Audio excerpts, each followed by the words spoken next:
Это программа «Актуальное интервью», в студии Иван Лазаренко. В ближайшее время в Якутии заработает фонд поддержки обманутых дольщиков. За счет средств фонда будут достроены проблемные объекты. Как и из чего будут формироваться и расходоваться средства фонда, каков будет механизм его действия, мы узнаем сегодня у заместителя председателя правительства республики Кирилла Бычкова. Кирилл Евгеньевич, здравствуйте. Добрый день. Ну, чтобы у наших зрителей было понимание, расскажите о масштабах долгостроев у нас в республике и на каком этапе сейчас находится работа по созданию этого фонда. Ну, на сегодняшний момент у нас в реестре обманутых дольщиков находится 14 объектов, это 8 застройщиков и это 1046 договоров долевого участия. То есть это достаточно большой объем. Мы плотно этим вопросом занимаемся на протяжении уже многих лет и регулярно в бюджете закладываем на это средства. В прошлом году достаточно большая работа была проведена. В этом году у нас тоже средства еще изначально в начале года были заложены. Но сейчас эта работа переходит на качественно новый этап в связи с тем, что по федеральной программе, которая в этом году началась, возможно создание регионального фонда защиты прав дольщиков. Это организация, некоммерческая организация, которая будет позволять решать проблемы обманутых дольщиков с помощью софинансирования, инструмент софинансирования, наш республиканский бюджет и федеральный бюджет. И таким образом, конечно, темпы решения проблем, они значительно повысятся. Вот эти региональные фонды появятся в различных субъектах нашей страны. Будут ли какие-то региональные особенности их работы? Что-то, может быть, будет делаться именно только вот здесь и только так? Ну, фонды действительно появятся рано или поздно во всех субъектах. Мы много приложили усилий к тому, чтобы войти в пилотный проект, поэтому наши дольщики будут получать решение проблем уже в этом году. Фонды все будут устроены по единому принципу, это будет единая система, это будут все некоммерческие организации, которые также могут выполнять функции застройщиков, то есть они могут на себя брать проблемные объекты, они могут на себя брать возможность реализовывать и достраивать эти объекты и могут также заниматься выплатой компенсаций обманутым дольщикам по тем объектам, которые стали проблемными вследствие банкротства застройщика. Поэтому здесь механизмов несколько, но самое главное, что система унифицированная и, безусловно, это единый действенный механизм для того, чтобы проводить федеральные средства для решения в ускоренные сроки этой проблемы.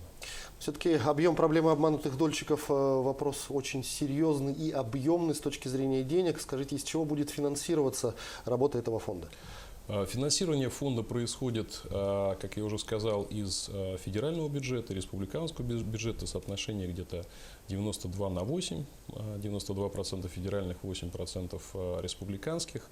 Это, конечно, позволит в рамках тех ассигнований, которые мы в этом году забюджетировали на решение этой проблемы, существенно продвинуться. То есть, если мы в этом году забюджетировали 150 миллионов рублей, эта программа нам позволит решить практически все вопросы по тем объектам, которые на сегодняшний момент находятся в реестре. Это почти 800 миллионов рублей. То есть это, как вы видите, даже совсем другой масштаб, совсем другой уровень решения проблемы, совсем другая скорость решения проблемы, поскольку для нас, повторюсь, было крайне важно войти в пилотный проект, учитывая необходимость и просьбы наших граждан, которые попали вот в такую затруднительную ситуацию.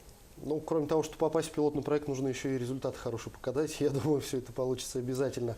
А кто может претендовать на помощь этого фонда и что нужно, чтобы войти в реестр обманутых дольщиков? Ну, на самом деле никаких специальных действий не нужно. Реестр обманутых дольщиков сформирован.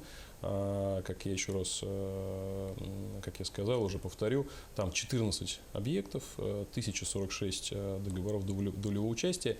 Этим гражданам не нужно делать ничего. Просто после создания фонда, по получению средств, мы планируем, что мы их получим до конца года, что до конца года уже пойдут выплаты. Сведения берутся из этого реестра, и каждый отдельный дольщик получает компенсацию по вот этим спискам. Ну, либо второй вариант, определенные объекты можно будет достраивать. Но, учитывая сжатые сроки, мы, наверное, вопрос компенсации, те дольщики, с которыми мы обсуждали эту тему, они, конечно, сказали, что для них приоритетна компенсация, потому что скорость выше.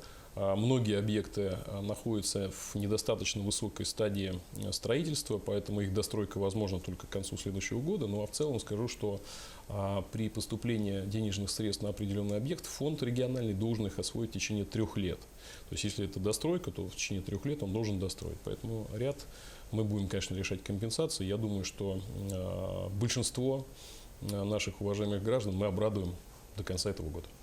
А можно ли говорить о том, что какие-то районы республики более подвержены, скажем так, вот этой проблеме? Есть ли какая-то статистика, в каких районах ситуация хуже, где получше? Ну, я не могу сказать, что где-то по районам мы делим эту проблематику. Она достаточно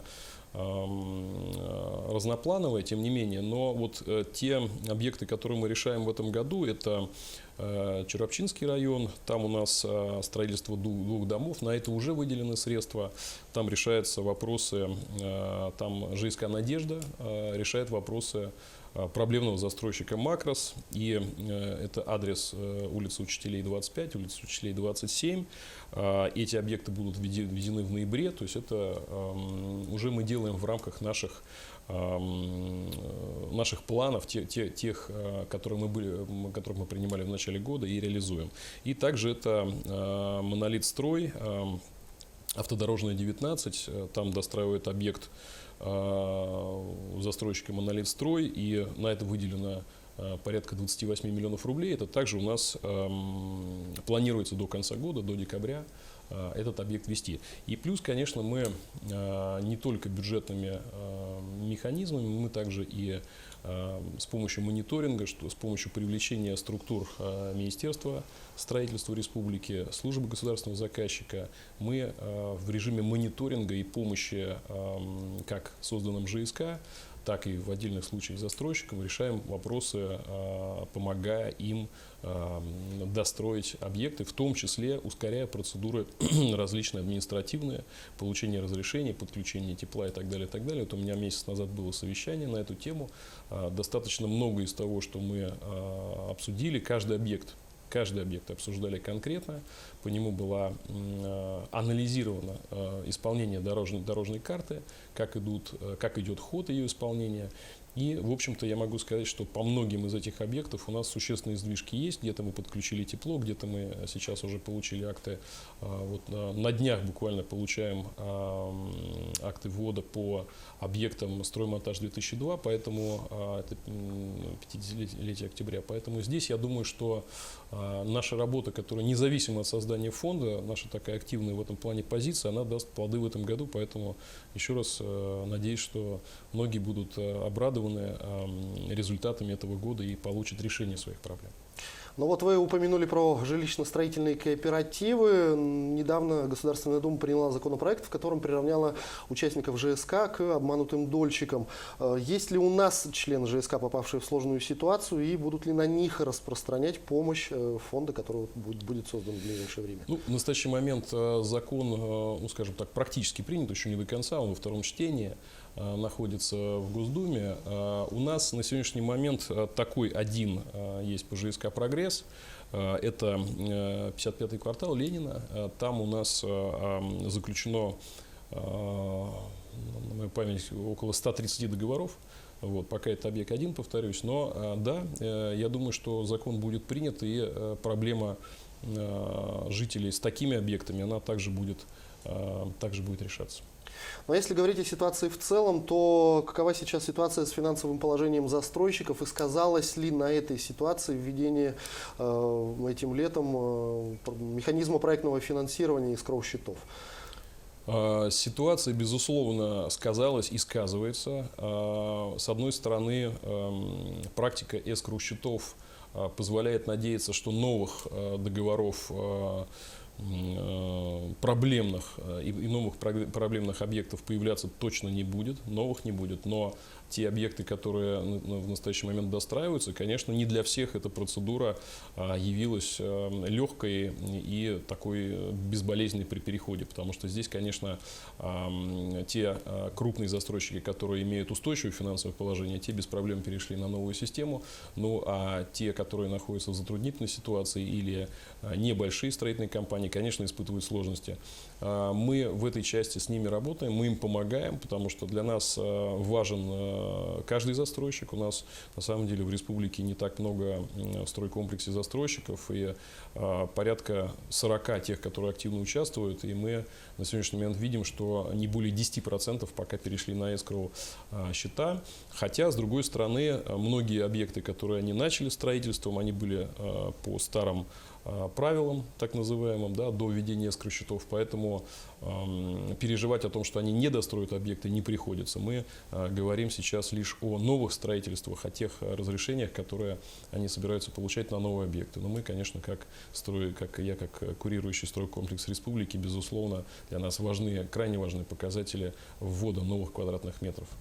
Поэтому здесь мы, конечно, работу будем усиливать и всячески поддерживать наших застройщиков. Но если говорить о информации, о добросовестности застройщиков, может быть, о проектно-сметной документации, то где граждане могут ознакомиться с достоверной, самое главное, информацией о застройщиках и объектах строительства, в которых планируется приобретение квадратных метров? Ну, достоверную информацию они могут как на федеральном сайте наш Дом РФ. Дом РФ – это, скажем так, как единый портал для получения всей информации по стране. Можно сравнить, можно себя найти, можно посмотреть, какие в остальных регионах какая ситуация и так далее. То есть это достаточно информативный портал. Но плюс, конечно, у нас портал Минстроя на Республике Саха-Якутия. Там есть соответствующий раздел. Безусловно, там, наверное, легче и проще оценить свой конкретный случай и ситуацию по республике. Кирилл Евгеньевич, я благодарю вас за беседу. Спасибо, что нашли время и ответили на наши вопросы. Желаю вам успехов в работе. Спасибо. Спасибо. Это была программа «Актуальное интервью» на проблеме обманутых дольщиков и перспективах ее решения. Мы говорили сегодня с гостем студии, заместителем председателя правительства Республики Саха-Якутия Кириллом Бычковым. До встречи в эфире.